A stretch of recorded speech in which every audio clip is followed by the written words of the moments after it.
Muchas gracias por acompañarnos en esta edición de Oro Noticias, en este día miércoles 19 de agosto del 2020. Les habla Ezequiel Trumper y tenemos mucha información para compartir con todos ustedes. Realmente mucha, muy interesante. Antes que nada, les recordamos que estamos en Radio Austral 87.8 FM, frecuencia modulada abierta para todo Sydney. También pueden escucharnos a través de la aplicación de Radio Austral, que pueden descargar en cualquier teléfono celular de cualquier marca o diseño. Se llama Radio Austral la aplicación, es gratis y de esa manera tendrán Radio Austral para siempre en la palma de su mano con sonido estéreo digital. Y si no lo hicieron todavía, es inexplicable, porque es tan fácil de hacer. Si tienen alguna duda de cómo hacerlo, todo lo que tienen que hacer es entrar a la página de internet de Radio Austral, radioaustral.com.u, apretan un clic ahí en el teléfono y se la bajan directamente. También pueden escuchar este programa de Hora de Noticias en on demand, en cualquier momento del día, la noche, la madrugada que ustedes lo deseen, a través de nuestro canal de YouTube, que tiene mi nombre, Ezequiel Trumper. Le pedimos que se suscriban. Ya hay unas 400 personas que ya lo han hecho en el poco tiempo que llevo de vida. Y mucha gente puede escuchar el programa de esa manera, entrando directamente al canal de YouTube, o si son suscriptores, o si no son suscriptores también, es gratis además. Y por otro lado, pueden entrar a través de la página de Facebook de Radio Austral, Austral la Primera, la página de internet de Radio Austral, radioaustral.com.u, también mi propia página de Facebook, Ezequiel Trumper, y la página de internet de quien les habla, ezequieltrumper.com.au. En el día de ayer bajaron los números de casos que se vienen registrando en Victoria, porque la curva se viene aplanando. Pero, sin embargo, hubo 17 víctimas fatales, 8 menos de lo que hubo el día anterior, donde hubo 25. Y felizmente, aparentemente, el número de casos continúa bajando. 222 casos solamente en el día de ayer, reitero, hubo 725 en un día la semana pasada. Mientras tanto, en New South Wales tengo excelentes noticias para comunicarles con todos ustedes. Ayer hubo 3 casos nada más. 1, 2, 3. 3 casos, que es lo mismo que 0, a pesar de los decenas de miles de test que se hacen todos los días. Y eso marca que el virus en New South Wales está prácticamente en estado comatoso, para utilizar un término que mucho no me gusta, pero no hay.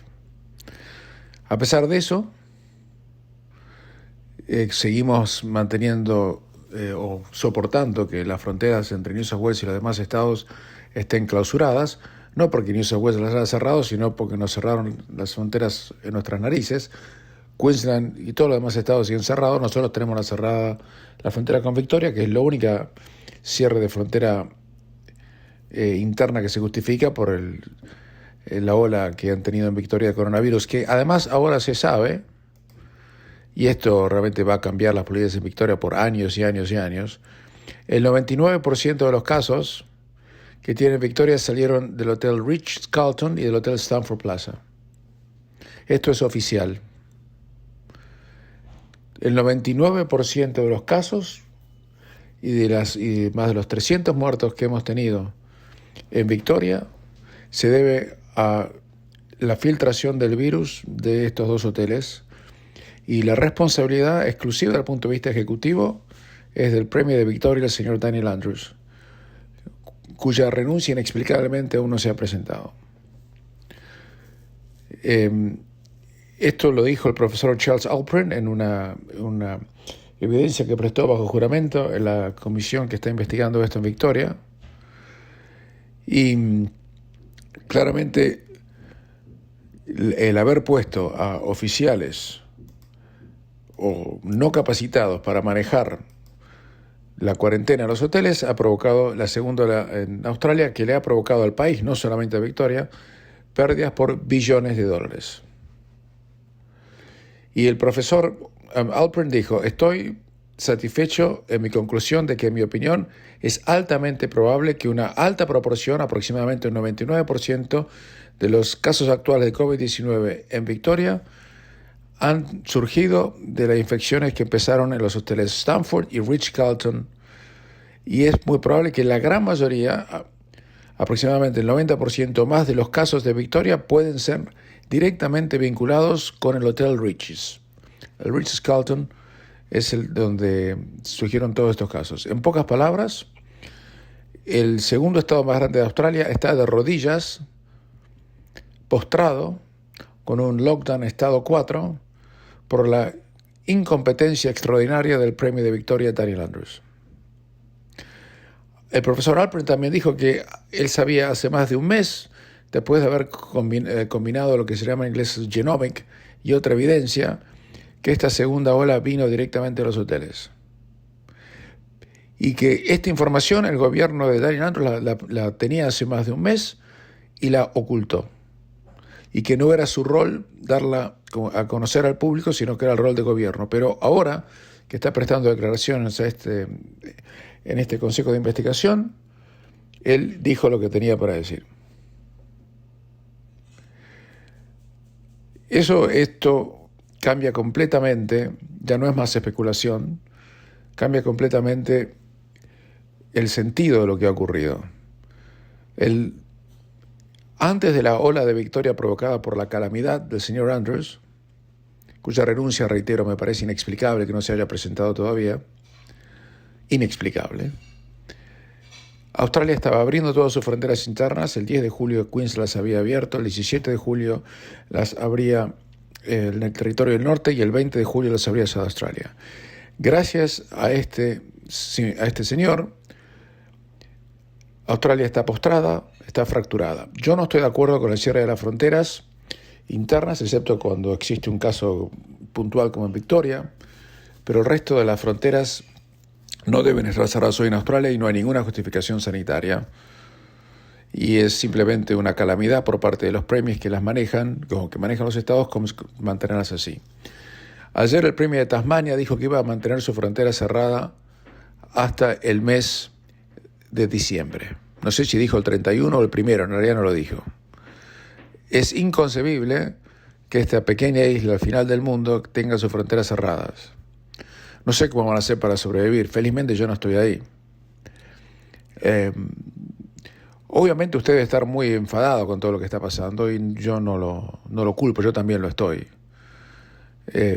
Después de lo que los premios están haciendo, cuando esto pase, en algún momento va a pasar, el último lugar que yo voy a elegir para irme de vacaciones va a ser Australia. No pienso gastar $1 de toda la plata que yo gano en hacer turismo interno en Australia.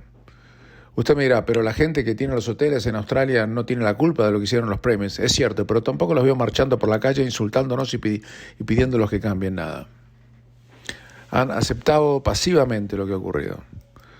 El desastre en Victoria ha prácticamente puesto en estado, yo diría, de confusión al resto del país. Me cuentan muchos oyentes que si uno, por ejemplo, es de Sydney y está viajando dentro de New South Wales, y quieren entrar a determinados lugares, no lo dejan entrar. Porque quiere entrar un RSL, y usted de Sydney quiere entrar, no sé, en Cove Harbour o por Macquarie, donde sea, no lo dejan entrar, le tienen que mostrar su licencia de conducir y si es de Sydney, no te dejamos entrar. Eso entra en New South Wales. La gente está loca. Discúlpeme, no la gente que quiere ir, sino los que no lo dejan entrar. Estamos como atrapados en una nube de locura, pero es así, yo se lo cuento nada más. El primer ministro Scott Morrison le ha pedido a los estados que sean, como le contamos ayer, que sea más benevolente, lenient, con las restricciones que presentan entre ellos. Eso es increíble. Y que él personalmente le ha pedido a los premios de los estados que encuentren soluciones urgentes para las comunidades regionales a quienes se les niega acceso a salud, trabajo y acceso a los colegios porque cierran las fronteras en los estados. Entonces, gente que vive de un lado de la frontera, a lo mejor iba al colegio al otro lado de la frontera. O iba al médico que iba del otro lado de la frontera porque esas fronteras no existían. Nadie le pedía nada, usted seguía por el auto.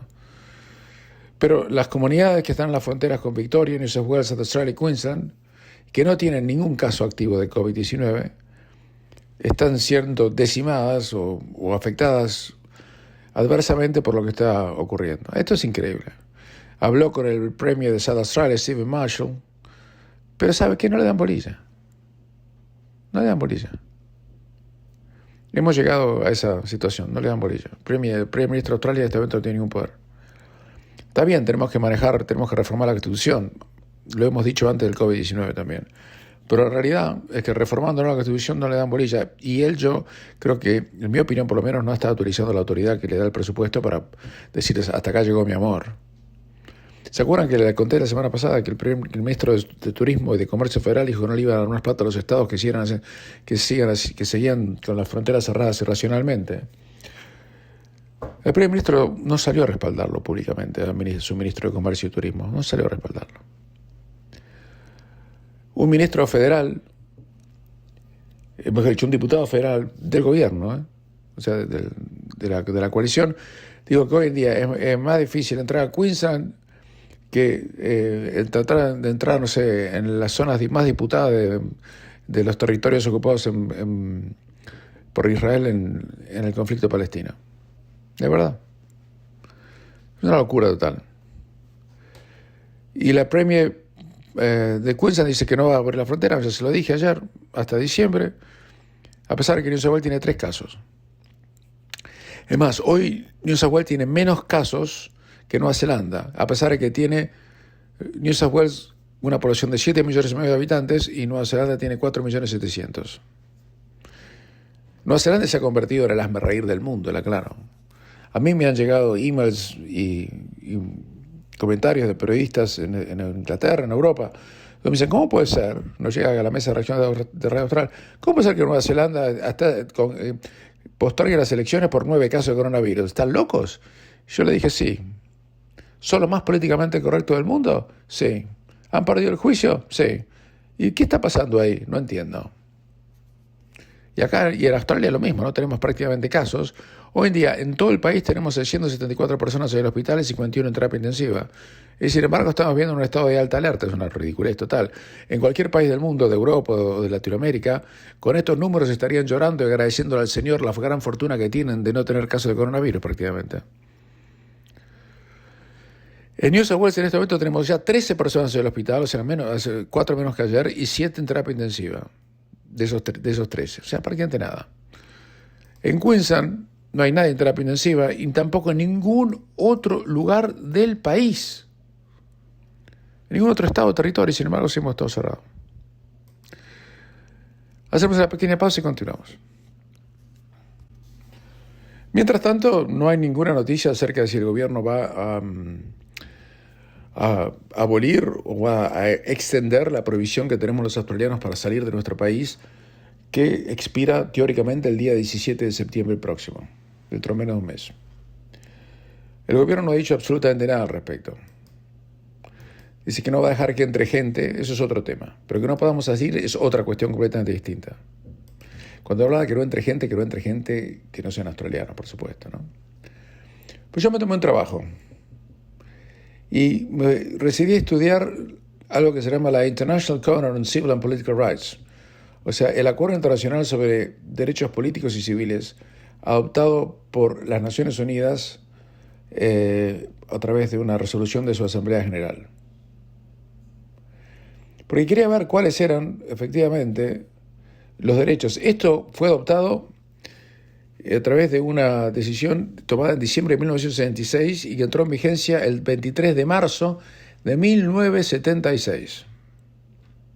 O sea que lleva bastante tiempo. Y usted fíjese que me fijé en el que dice el artículo 12 de este tratado internacional que Australia ha firmado. El artículo 12 dice que cualquier persona será libre de dejar cualquier país, incluido el propio. Lo digo en inglés porque fuiste redactado. Everyone shall be free to leave any country, including his own. Eso significa que Australia está violando la declaración de Naciones Unidas que le acabo de comentar.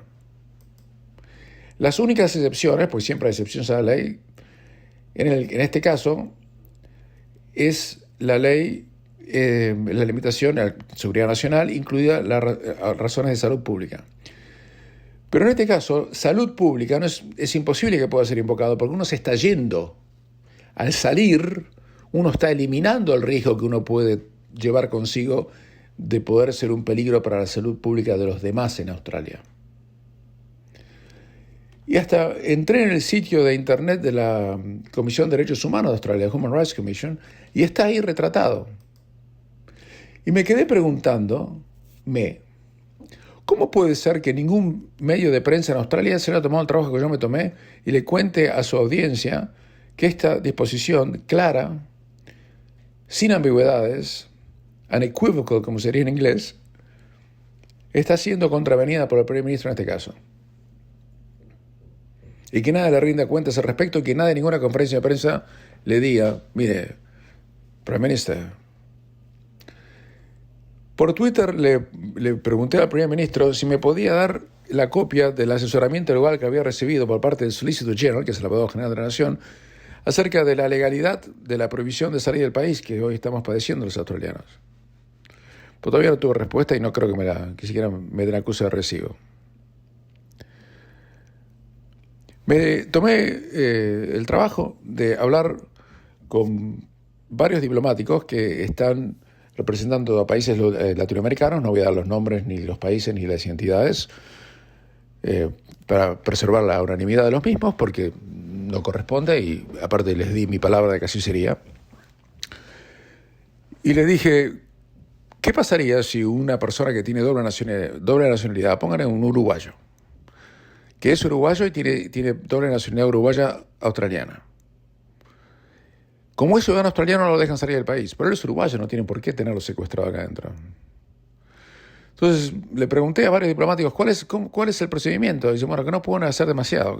Legalmente no pueden hacer demasiado, pero que si es por razones humanitarias o razones de algún peso específico en relación a un tema puntual, si usted está en esa situación, tienen que salir del país y no lo dejan, apersónese o contáctese con el consulado de su país de origen y explíquele la situación, porque pueden ellos interceder en su nombre sin garantizar, por supuesto, el éxito de la gestión, que es imposible garantizarlo, porque el proceso está en manos de un burócrata que solamente reporta al primer ministro y hace lo que se le plazca, y además, si le dicen que no, usted ni siquiera puede apelar a nadie, ni a la High Court puede ir, a nadie. Mucha gente deberá diciendo, Ezequiel, usted está exagerando, esto no es una dictadura, lo que sea. Sí, está bien. Yo le voy a hacer una pregunta. Si usted fuese chileno, o usted es chileno, y el presidente actual de Chile, Sebastián Piñera, le prohibiera a los chilenos salir del país, ¿usted qué diría? Porque yo me acuerdo que el año pasado, por muchísimo menos, a Piñera le dijeron de dictador para abajo todo lo que usted se quiera imaginar, y cosas que no le puedo publicar tampoco. Entonces imagínese si en un país sudamericano no dejaran salir a la gente del país porque así lo decidiera el gobierno de turno. Eso sería inaceptable. Y estarían algunos aquí marchando con las banderas de los países de origen diciendo que eso es una vergüenza que no puede ser aceptado. Bueno, ¿usted vio a alguien marchar acá en Australia pidiendo por el derecho a salir del país? No, nadie. Y le voy a explicar por qué. Por lo menos en mi teoría, ¿no? A lo mejor usted está en desacuerdo conmigo. Nosotros los latinoamericanos tenemos una cierta sensibilidad, una cierta percepción de que los derechos no están garantizados para siempre. Y que cuando a uno le sacan una libertad, es muy difícil después volver a recuperarla. Que cuando hay un golpe de Estado es muy difícil volver a la democracia.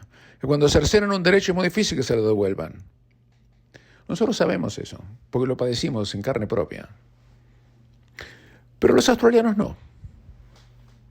Los australianos me dicen, no, man, it's gonna be all right, just give it a few months. Pero dejan unos meses más, va a estar todo bien. Yo le digo, pero ¿hasta cuándo? No te dejan salir del Estado. No te dejan entrar a un pub, en un restaurante que a veces que no está ni siquiera, que está fuera de Sydney. No puedes ir a Brisbane. No puedes ir a Perth. No puedes ir a ningún lugar del mundo. En unos estados te ponen multa si no te tapas la boca con un tapabocas. Te ponen multas si estás fuera de tu casa después de las 8 de la noche, como ocurre en Melbourne. ¿Vos estás seguro que esto es en 3 meses va a estar arreglado? Pues yo creo que no, ¿eh? Porque una vez que un gobierno se invoca un derecho y lo ejerce, es muy difícil sacárselo. Es como con los impuestos. Cuando suben los impuestos o ponen un nuevo impuesto, que lo saquen, es mucho más complicado. Poner un impuesto es mucho más fácil que sacarlo. Y esto es lo mismo. Así que si usted tiene una razón imperiosa por viajar, porque muchos de ustedes le van a pasar cosas en la vida. Va a tener que ir al casamiento de alguien, va a tener que ir al nacimiento de un nieto, va a tener que ir a visitar a un padre o madre que está enfermo, va a tener... No estamos hablando de irse de vacaciones, estamos hablando de cosas que pasan en la vida. Si usted está en esa situación y tiene doble nacionalidad, intente esa vía, porque si usted aplica así nomás, le van a decir que no. Yo conozco una mujer australiana que tenía el padre que se estaba muriendo en Alemania y quería ir a verlo para despedirse. No la dejaron salir. No pudo despedirse del padre. Es un acto de crueldad. Además, no solo es crueldad, el acto que le denegaron no implicaba ningún perjuicio para el gobierno de Australia ni para ningún australiano. Bueno, eso es lo que estamos viviendo. Yo se lo cuento nada más. Si usted está en desacuerdo, explíqueme por qué. El otro día una mujer me escribe por YouTube que ella está completamente de acuerdo con las medidas del primer ministro. Es la única, la aclaro, todo lo demás no. Y yo le dije, ¿usted no se da cuenta que el primer ministro no está en contra de lo que está pasando dentro de Australia, dentro de las fronteras? Pero no, yo me sentía frustrado, porque yo traté de explicar aquí en radio 3.000 veces que el primer ministro está en contra del cierre de las fronteras internas de Australia. Él es responsable del disparate de no poder salir del país, que es el único país del mundo, Australia, reitero, por si no escucharon otros programas, Australia es el único país del mundo que le prohíbe a sus ciudadanos y residentes salir del país. No hay ningún otro. A menos que te quiera compararse con Corea del Norte, cosas así. Pero si no, no hay ninguno. Pero en fin, yo se lo cuento, tienen la información y espero que se siga informando con Red Austral antes de pasar a nuestro próximo tema, porque tratamos de dar la información así como viene, sin anestesia, pero con la verdad en la mano. Y aquí yo puedo decir, me da mucha tristeza y mucha vergüenza decir que en este momento Australia está violando un derecho humano básico. Y nunca pensé que Australia sería un país violador de derechos humanos como lo está haciendo en este momento, con el artículo 12 de la Convención Internacional de Derechos Políticos y Civiles, de la cual además es signataria. Hacemos una pequeña pausa y continuamos.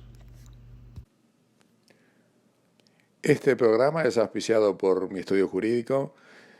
Si quieren hacer cualquier tipo de consulta legal, llámame por favor al 0412-388-369, reitero, 0412-388-369, para cualquier tipo de consulta legal que desee realizar o cualquier otro trámite administrativo, burocrático que necesite hacer en materia de poderes o testamentos.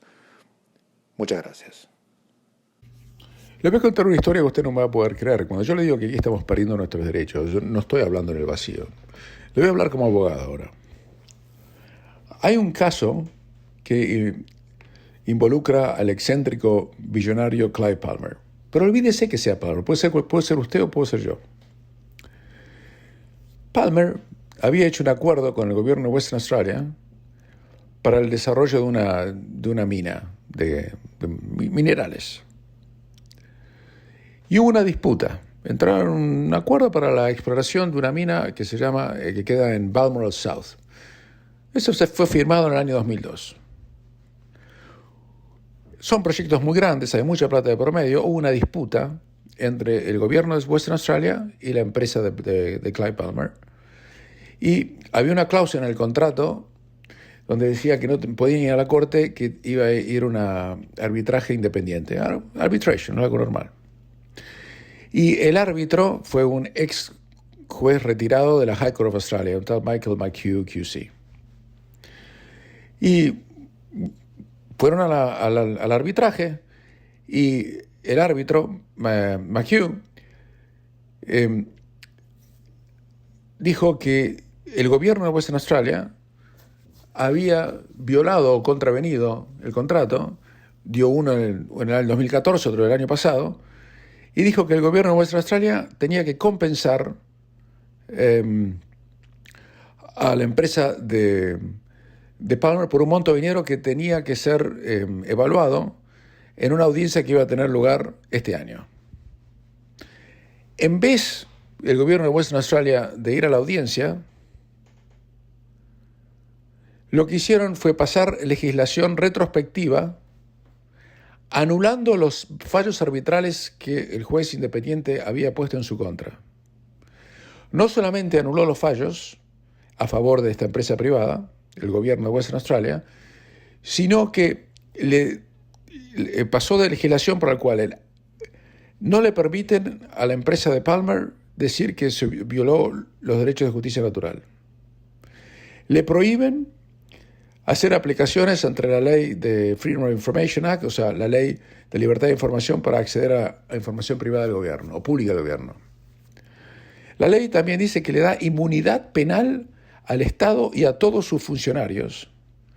Y además dice que la ley no puede ser revisada por otra entidad o que no, o sea, no puede estar sujeta a revisión judicial por una corte. Esto es un ataque a los derechos legítimos de un privado. Y estaba leyendo un artículo publicado por el Financial Review, un diario de negocios muy serio que se publica en Australia, que compararon las acciones del premio de Western Australia, Mark McGowan, diciendo que no son en nada diferentes a las expropiaciones que hizo Vladimir Putin a gente que estaba en desacuerdo con él, al cual le quitaba las empresas. Y que esto era simplemente lo que estaba haciendo el Estado de Western Australia, esto publicado por ellos, no por mí, es un Estado cleptócrata, importando las tácticas de la mafia rusa al medio de Australia. Por supuesto, ningún funcionario en el premio de Western Australia pudo contarnos un solo argumento lógico en defensa de esta ley.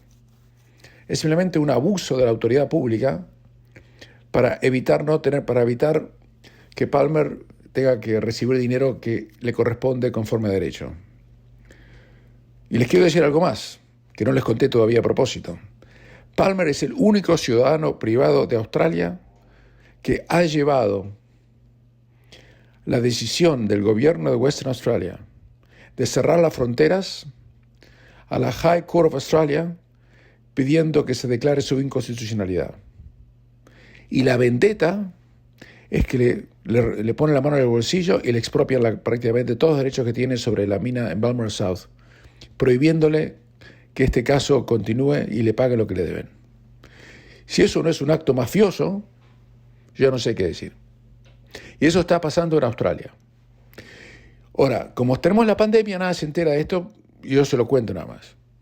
Entonces, cuando yo le digo que estamos viviendo momentos extraordinarios, que Australia ya no se parece nada a lo que era hasta hace poco, y que los gobiernos están asumiendo o tomando acciones que serían inexcusables en cualquier otro lado, o cualquier otro momento, sé por qué se lo digo. Esto es algo más. Y le voy a contar algo más. El artículo, muy interesantemente, dice que las dos principales industrias que tiene Australia, desde el punto de vista económico, es la industria minería, la industria de la minería y la industria de la agricultura. Dice que el perfil de Australia en materia económica es igualito al de Angola y que nuestra economía es menos sofisticada que la de Uganda y la de Senegal, pero que la diferencia entre Uganda, Senegal, Angola con Australia es que nosotros tenemos instituciones sanas, o teníamos seguridad jurídica, tenemos poder judicial independiente y no tenemos un poder ejecutivo mafioso. Pero el artículo concluye que nunca hubiéramos podido imaginar que un gobierno australiano podría tomar actitudes de países mafiosos tercermundistas, imponiendo arbitrariedades tan injustas contra los privados. Y por más que uno le tenga antipatía al señor Palmer, eso no es contra Palmer, puede ser contra cualquiera de nosotros. La única arma que le queda a Palmer es pedirle que ir a la High Court of Australia, que le va a costar años y millones de dólares, para pedir la nulidad de esta ley porque hay un precedente que aparentemente sí lo permite, pero de ahí a aprobarlo, faltan años. Esto está pasando hoy en el Commonwealth of Australia. Estamos viendo que no solamente se están imponiendo lockdowns sin precedentes, con economías de rodillas y con gente sin trabajo, etcétera, etcétera, casi innecesariamente, porque la realidad es que la cantidad de muertes que hubo por el COVID-19 hoy en Australia es ínfima y es menos que la cantidad de muertes que se producen en Australia en un solo día. Efectivamente, en Australia mueren unos 450, 460 personas por día, y desde que esto empezó, desde que la pandemia empezó, estamos con, creo que hemos tenido 438 muertes. O sea, más muertes hubo hay en un solo día, mañana, pasado, anteayer y la semana próxima, en un día en Australia, que todo lo que mató el COVID-19. Hacemos una pequeña pausa y continuamos. Más allá de la alta política, el COVID está afectando a la gente en otros niveles de su vida, mucho más personales, privados. La cantidad de australianos que hoy están planeando divorciarse se ha duplicado durante la pandemia. Dije bien, duplicado. La cantidad de preguntas por divorcio se han duplicado conforme a las estadísticas que se conocen y por el acceso que se tiene a lo que se llama la Separation Guide, que es una manera de medir cuánta gente entra allí. Los números se han exacerbado de divorcios, especialmente en el estado de Victoria, donde se ha producido el 40% del aumento que les estoy mencionando. Las razones detrás del divorcio son problemas financieros, pérdida de trabajo, problemas de salud mental, que son los detonantes para el quiebre de muchas relaciones de pareja. Y la crisis además está causando caos en muchas parejas que no pueden escapar, además, la casa donde están viviendo dentro de un ambiente de muchísima tensión. Y las casas hoy se han convertido, dicen los investigadores que han tomado cartas en el asunto, prácticamente en campos de batalla por el COVID-19. Porque el lockdown ha hecho que muchas parejas, y la falta de dinero, muchas parejas estén obligadas a permanecer bajo un mismo techo a pesar de que no se quieren más y en realidad se detestan. Muchas parejas están viéndose obligadas a dormir en los livings, en los sheds o en el diván, con amigos familiares, para poder pasar el chubasco de lo que es la separación. Una pareja, por ejemplo, de North Sydney se separó después de 15 años de matrimonio, pero continúan viviendo bajo el mismo techo porque no se pueden separar, no tienen plata. ¿Dónde van a ir a vivir? Prácticamente ni se hablan, debe ser un ambiente espantoso, pero no se pueden ir. Y en el caso de Melbourne ni siquiera pueden irse porque tienen restricciones de movilidad. Yo lo puedo hablar en este caso de experiencia personal. La cantidad de gente que me está llamando por divorcios desde que empezó la pandemia es extraordinaria, muchísimo más de lo que había antes. En mi estudio jurídico llevo mucho derecho de familia y la gente me llama por ese tipo de problemas constantemente. Y es más, le voy a ser sincero, yo estoy más ocupado de lo que estaba antes de la pandemia en realidad. Y ya venía muy ocupado desde entonces. El problema es que separarse es algo muy complicado. O sea, la separación en sí no, pero el costo. Porque si hay muchos bienes de por medio, aunque haya pocos, si no se ponen de acuerdo, un juicio de divorcio es o separación de bienes. En realidad el divorcio es una cosa distinta, muy fácil, o no tan fácil, pero no es tan contencioso. Pero en el caso de separación de bienes estamos hablando de decenas de miles de dólares como mínimo. Y ni hablar si tenemos problemas de custodia de hijos. Allí la cosa se dispara totalmente. Y además hay bronca por la separación, hay bronca por la situación económica, hay bronca contra el otro, y usa muchas veces a los hijos como rehenes en la lucha para ver quién se queda con quién. No solamente sufren las parejas, no solamente sufren los chicos, también sufren los abuelos que de repente pierden contacto con sus nietos porque resulta que el hijo se separó de la hija, de la nuera, y la nuera no quiere que los chicos vean a sus abuelos, se los prohíbe ver a sus hijos. Es un drama terrible. Uno tiene que ir a la corte, presentar affidavits. Hay gente que realmente, mira, uno cuando hace derecho de familia ve el lado más oscuro de la humanidad. Hay personas que se comportan de una manera deleznable y cuando uno además va a la corte, uno ve la evidencia, no es que le cuentan como un chisme de supermercado. Y todo esto ha sido provocado, en parte, obviamente por el COVID-19 y la pandemia. Y no estoy hablando nada de salud mental y hoy ni siquiera he mencionado la economía. Ni siquiera he mencionado la economía, aunque ayer el gobernador del Banco Central, Philip Lowe, dijo que él está muy preocupado. ¿Sabe por qué está muy preocupado? Porque dice que no están preocupados porque ven que no se está ofreciendo crédito, se está pidiendo crédito, si lo piden no se lo dan, a las pequeñas y medianas empresas. Porque los bancos no le quieren dar plata porque saben que esas empresas no son viables. Y si eso pasa, significa que la empresa o no va a sobrevivir, va a quebrar y como mínimo, como lo mejor que puede pasar es que no se va a expandir y la economía se va a hacer todavía más complicada de lo que es hoy. Y todo esto que le acabo de decir, porque Australia ha tenido 438 o 455 fallecimientos, de los cuales más de 300 ocurrieron por la calamidad perpetrada por Daniel Andrews en Victoria, que le dio un contrato de custodia de un hotel de cuarentena a una empresa no por su capacidad, sino por su aparente inclusión y diversidad. Hacemos una pequeña pausa y continuamos. La final de la Europa League va a tener lugar este sábado a las 5 de la mañana, hora australiana.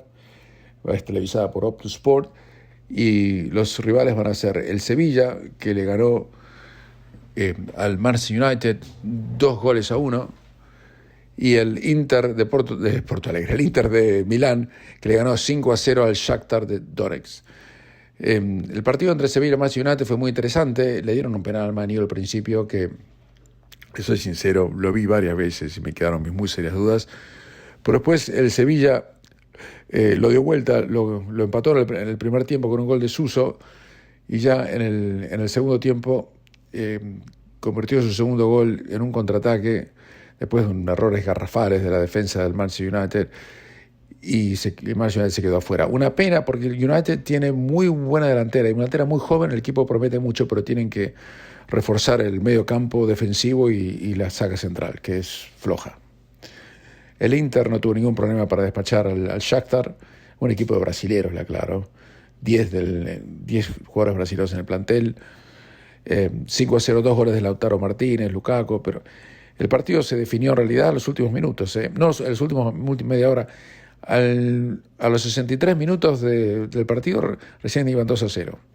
Y en realidad se pudieron relajarse cuando cometieron el tercer gol, cuando faltaba poco. Y después, bueno, el Shakhtar se cayó y llegaron 2 goles más. Mientras tanto, en Sudamérica no se sabe qué va a pasar con la Copa Libertadores de América. Hay charlas entre la Conmebol con los equipos que clasificaron a la Copa Sudamericana de Libertadores. Yo no sé cómo van a hacer. La Copa Libertadores aparentemente va a empezar a partir del 15 de septiembre. La Sudamericana lo hará el 27 de octubre. Dicen que aprobaron un nuevo protocolo de concentración sanitaria que marca las pautas para los viajes de los equipos a diversos países. Dice que autorizan el ingreso a los países de Sudamérica bajo estrictas normas sanitarias por 3 días. A los miembros de la delegación de los clubes visitantes con expresa autorización a comparecer a entrenamientos y al partido que tengan que jugar, sea por la Libertadores o la Sudamericana. Además va a haber un auxilio financiero para los vuelos charter de los clubes. Ya se han distribuido más de $93 millones como colaboración a las asociaciones y los clubes. Pero yo no sé, honestamente, en Europa lo lograron. Pero Europa es un continente mucho más chico. Yo no sé cómo van a hacer en Sudamérica. Ya nos vamos a enterar. Y con esto nos vamos despidiendo. Les habló Ezequiel Trumper. Será hasta mañana.